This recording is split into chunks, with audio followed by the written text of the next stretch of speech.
नमस्कार।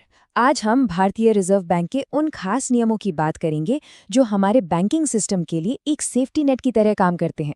मतलब ये नियम ये पक्का करते हैं कि बैंकों के पास मुश्किल से मुश्किल वक्त में भी अपने ग्राहकों को देने के लिए पैसा मौजूद हो। तो चलिए इस पूरी बात को एक बहुत ही जरूरी सवाल से शुरू करते हैं। जरा सोचिए, क्या होगा अगर किसी बैंक के सारे ग्राहक एक ही दिन एक ही समय पर अपना पैसा वापस निकालने पहुंच जाएं? है ना डरावनी सिचुएशन। बस यही वो सबसे बड़ी समस्या है जिसे सुलझाने के लिए ये नियम बनाए गए हैं। देखिए, इस स्थिति को समझने का सबसे आसान तरीका है बैंक की लिक्विडिटी को एक बड़े से पानी के तालाब या जलाशय की तरह देखना। ये तालाब बैंक के पास रखा हुआ रेडी कैश है। अब इसमें रोजाना डिपॉजिट का पानी आता रहता है और विड्रॉल का पानी निकलता रहता है। अगर निकलने वाले पानी की रफ्तार आने वाले पानी से बहुत ज्यादा हो गई तो तालाब सूख सकता है। बस यहीं से सारी समस्या शुरू होती है। तो अब सवाल ये उठता है कि बैंकों के लिए ये सूखे का खतरा आता ही क्यों है। चलिए इसकी जड़ तक चलते हैं ताकि ये समझ आए कि इन नियमों की इतनी जरूरत आखिर पड़ी क्यों।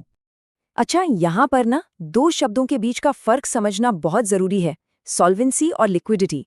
अब देखिए, सॉल्वेंसी का सीधा सा मतलब है कि लंबे समय में बैंक मजबूत है, उसकी संपत्ति उसकी देनदारियों से ज्यादा है, सब ठीक है। लेकिन लिक्विडिटी का सवाल आज का है, क्या बैंक के पास आज के खर्चे चुकाने के लिए हाथ में कैश है? कोई बैंक कागज पर तो बहुत अमीर हो सकता है, मतलब सॉल्वेंट हो सकता है, पर अगर उसके पास तुरंत देने के लिए कैश नहीं है तो वो फेल हो सकता है। और यही सबसे बड़ा खतरा है। इसका सबसे बड़ा और सबसे डरावना उदाहरण हमें 2008 की ग्लोबल फाइनेंशियल क्राइसिस में देखने को मिला। उस संकट ने दुनिया को ये दिखा दिया कि दुनिया के कुछ सबसे बड़े और सॉल्वेंट बैंकों के पास भी अचानक आई कैश की कमी, यानी एक वित्तीय सूखे से निपटने के लिए कोई तैयारी, कोई प्लान ही नहीं था। और इसी संकट ने पूरी दुनिया के सेंट्रल बैंकों को जगा दिया। तो बस इसी ग्लोबल अनुभव से सबक लेते हुए हमारे भारतीय रिजर्व बैंक ने भी अपने बैंकिंग सिस्टम के उस जलाशय को और मजबूत करने के लिए नए और सख्त सुरक्षा नियम लागू किए। इस पूरी कहानी की आधिकारिक शुरुआत हुई साल 2012 में, जब आरबीआई ने लिक्विडिटी रिस्क मैनेजमेंट पर ये डिटेल्ड गाइडलाइंस जारी की। और इन गाइडलाइंस ने इंडिया में बैंकों के काम करने के तरीके को हमेशा के लिए बदल दिया। चलिए इसके कुछ मेन पिलर्स को देखते हैं। पहला और सबसे जरूरी पिलर है अकाउंटेबिलिटी, यानी जवाबदेही। आरबीआई ने साफ कर दिया कि लिक्विडिटी के जोखिम को मैनेज करने की आखिरी जिम्मेदारी बैंक के बोर्ड ऑफ डायरेक्टर्स की होगी। अब उन्हीं को तय करना है कि बैंक कितना रिस्क ले सकता है, पॉलिसीज को अप्रूव करना है और साल में कम से कम एक बार पूरे सिस्टम को रिव्यू भी करना है। दूसरा पिलर है भविष्य के लिए तैयारी। आरबीआई ने बैंकों के लिए अपने कैश के आने और जाने पर, यानी कैश फ्लो पर पैनी नजर रखना जरूरी कर दिया। इसका टेक्निकल नाम है स्टेटमेंट ऑफ स्ट्रक्चरल लिक्विडिटी, लेकिन आसान भाषा में इसे हम बैंक का कैश फ्लो कैलेंडर कह सकते हैं। ये स्लाइड बहुत अच्छे से दिखाती है कि ये कैलेंडर काम कैसे करता है। बैंकों को पहले से ही अंदाजा लगाना होता है कि अगले दिन, अगले हफ्ते और उसके अगले हफ्ते में कितना पैसा आएगा और कितना जाएगा। फिर वो नेट मिसमैच निकालते हैं, यानी उनके पास सरप्लस कैश होगा या कमी पड़ेगी।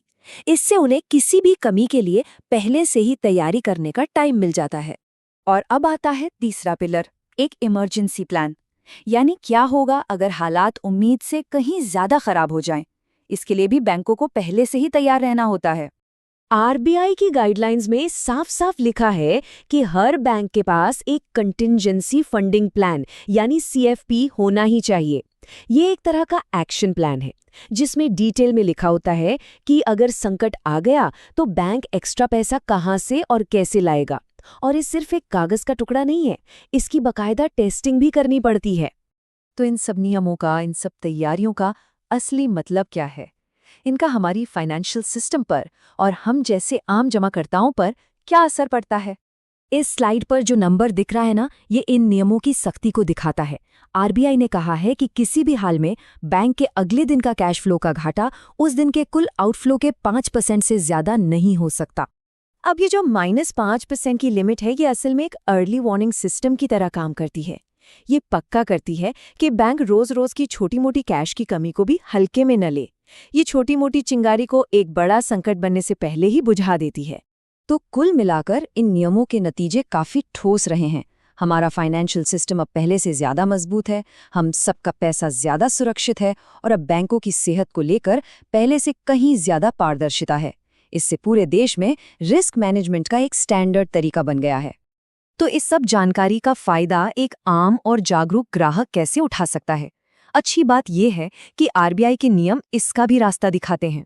आरबीआई का प्रिंसिपल 13 कहता है कि बैंकों को अपनी जानकारी पब्लिक में रेगुलरली डालनी चाहिए, ताकि लोग यानी मार्केट पार्टिसिपेंट्स खुद समझ सकें कि उनका लिक्विडिटी मैनेजमेंट कितना मजबूत है। ये पारदर्शिता ही ग्राहकों को ताकत देती है। और सबसे अच्छी बात यह है कि इस जानकारी तक पहुंचना कोई मुश्किल काम नहीं है। कोई भी बैंक की वेबसाइट पर जा सकता है, वहां इन्वेस्टर रिलेशंस या डिस्क्लोजर्स जैसा सेक्शन ढूंढना होता है। उसी में आपको पिलर 3 डिस्क्लोजर्स या लिक्विडिटी रिस्क पर रिपोर्ट्स मिल जाएंगी। अब ये वो पब्लिक रिपोर्ट्स हैं जिनमें बैंक खुद बताते हैं कि वो कितने पानी में है, मतलब कौन कौन से जोखिम है और उनसे निपटने की उनकी क्या तैयारी है। इससे हमें मतलब आम लोगों को एक अंदाज़ा लग जाता है कि बैंक नियमों को लेकर कितना सीरियस है। यहाँ एक बहुत ही दिलचस्प बात है। देखिए, बैंकों को अपना रिस्क कम करने के लिए कहा जाता है कि वो अपनी फंडिंग को अलग-अलग स्रोतों से लाएं, मतलब डाइवर्सिफाई करें। जानते हैं, यही सेम सिद्धांत यानी डाइवर्सिफिकेशन हमारी अपनी पर्सनल सेविंग्स और इन्वेस्टमेंट पर भी उतना ही लागू होता है।